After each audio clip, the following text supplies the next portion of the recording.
Hey everyone, John Chappell again, and this is the first of three PowerPoints about the rise and fall of disco in the 70s. This is something I do every time I teach this class because I really feel like studying the rise and fall of the disco movement can tell us a lot about some of the changes that are happening in American society and culture in the 1970s.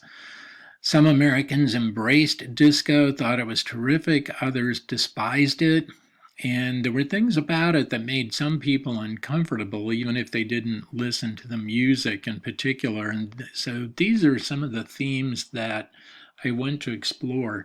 Usually, this is something we do over the course of 2 or 3 class periods, and I usually work in excerpts of various songs as we go along so you can hear some examples of what I'm talking about. I'm not going to be able to do that, unfortunately, under these conditions, but hopefully you'll find this an interesting complement to what you're reading about in Eric Foner's book. This is a subject that Eric Foner doesn't deal with at all. So this first PowerPoint, we're going to do just a quick overview of the rise of disco music in the 70s. First, some reasons for the popularity of disco. Disco drew upon a variety of elements from popular music.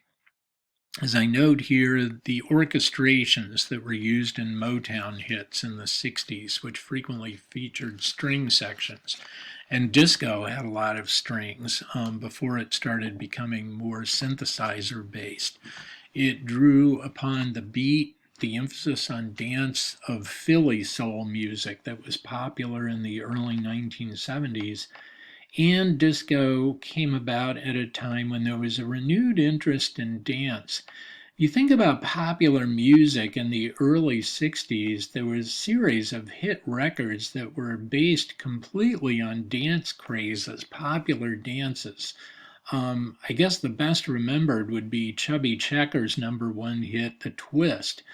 But there were a bunch of these hit records in 60, 61, 62 that were named for different popular dances. And as rock music developed in the 60s, um, some rock music remained geared toward dancing. Other groups, especially as heavy rock emerged later in the 60s, Led Zeppelin's not a band that you particularly think about dancing to. So the early 70s in top 40 music, hit music, there was a resurgence of interest in the idea of making songs danceable, and disco is going to draw upon this. New technologies, as I mentioned a minute ago, became part of disco too. Drum machines, synthesizers, probably no other popular musician more responsible for the spread of the use of the synthesizer than Stevie Wonder. And as we'll talk about in later PowerPoint, it's part of this, film promoted disco. Biggest example of that, Saturday Night Fever, that comes out in 1977, but there were ones before that, Car Wash, Thank God It's Friday, variety of movies that used disco music as the basis of the soundtrack. But Saturday Night Fever's impact was huge. It really became a cultural event, and we'll talk about it more in one of the upcoming PowerPoints. The economics of the 70s, the recessions, clubs trying to save money and cut costs by moving to DJs, which were cheaper, and many club owners felt easier to deal with than a live band whose members could be temperamental or show up drunk or high or not show up at all. And so DJs became much more popular for club owners, and DJs really spearheaded the development of technologies that enabled them to blend one record into the next in a way that kept the music from ever stopping, kept the pulse going in the club, and kept people out on the dance floor. I mentioned in one of the previous slides Philly Soul, as it was known. This was music written, recorded, and produced by a group of producers in Philadelphia in the early 70s. A variety of groups came under this heading of Philly Soul. Probably the two best remembered, the OJs and the Spinners. Both of these groups had numerous danceable hits that are precursors to disco. Some music critics would even categorize a song, like the OJ's big hit Love Train. Some would categorize that as an early disco song. Personally, I wouldn't. I don't think it's quite disco, but has a very danceable beat. And again, that emphasis on the ability to dance to a song becomes a key component of the disco movement. Barry White, another popular artist from the early to mid 70s who's influential on disco. Barry White's one of the first rappers too, because in a number of his songs he would simply talk. This 45 that you see, Love's Theme, by the Love Unlimited Orchestra, which literally was an orchestra that he directed, an instrumental hit that I would categorize as one of the first really disco songs to reach the top 40. So he's an important person in the evolution of the disco sound.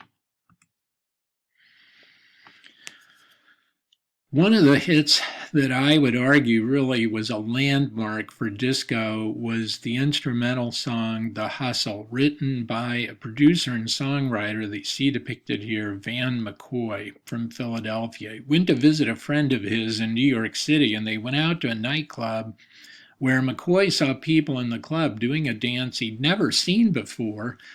And he asked his friend, "What is that?" His friend said, "Oh, it's this thing called The Hustle." And he was so captivated by it that when he got back to Philadelphia, he went into the studio and came up with this instrumental composition. It had vocals that went along with it, but it was a group of backup singers, studio singers, doing oohs and ahs and then just saying "do it" over and over again. And that was the only vocal overlay over the hit The Hustle. This became a #1 hit and one of the first pure disco hits, and really the first hit named specifically for a dance since the early 1960s. So it very much reinforced this connection of disco with dance. And The Hustle became such a big cultural event that besides the song being a #1 hit in 75, it was something that everybody wanted to learn how to do. You could mail order guides to how to do the hustle. In fact, one company sold this thing that looked like, you guys have probably seen the game Twister. It was like that. It was this flexible thing with foot marks on it that you laid out on your living room floor and followed the directions. There was a record that came with it giving you instructions on how to do the hustle. And concurrent with that, the first real disco acts started to appear. One of the first and one of the most interesting, a group out of Miami, Florida, Casey and the Sunshine Band. Two of the key people that you see here in the middle, Harry Wayne Casey, who used the stage name Casey, and on the left, Rick Finch, bass player of the group. These guys were friends who started working in a studio in Miami, literally running errands, making copies, getting coffee for people. They asked for permission to use the studio at night after everybody went home, and that was given to them, and they started writing songs, one of which became a #1 hit, another early disco song by a singer, George McRae, a song "Rock Your Baby" from 1974. And on the basis of the success of that hit single, they were allowed to start recording their own music and had a string of hits from 1975 to 1979. The song That's the Way I Like It, I note here, was considered controversial enough that it was banned by some radio stations. It would seem incredibly tame to a lot of things you could listen to today. Not so by standards of the time. They were an interesting band too because they were one of the few integrated bands of the era. In rock music, the Allman Brothers Band was another. But Casey and the Sunshine Band, if you looked at the composition of the band, and they were a large group, they had a big brass section, they had a bunch of backup singers, and Harry Wayne Casey and Rick Finch were really the only white members of the band. Everybody else was African American. And the end of this PowerPoint, we're talking about artists. Of course, have to mention Donna Summer, who became regarded as the queen of disco and one of the really premier disco acts of this era. Donna Summer's background, interestingly, was in gospel music. She was a soloist in church choir where she grew up in Boston. She was discovered, I guess you could say, in Europe, actually. She had married a guy who was German, whose last name was Sommer, Sommer, and she took that and turned it just to summer, like the season that she used as her professional name. So she was living in Germany and performing in a German production of the American musical Hair when an American record executive from Casablanca Records saw her and was so taken with her that decided to bring her back to the United States and make her into a disco star. Her breakthrough hit in 1975 was the song Love to Love You Baby, which, as I note here on the slide, set a new standard for sexual content in a hit single. As Donna Summer said later, she didn't have words to sing in a lot of places in the song, so she started doing oohs and ahs and really trying to recreate on record the sounds of a woman engaged in sexual intercourse. The other influential thing about the song, besides the explicit nature of it, was the album version was an entire side in length. It's one of the first songs remixed into an extended club version format, something that other artists were going to start to copy. But she was one of the first to do that. The hit 45 was cut down to the standards of the time to be just a 3-minute single.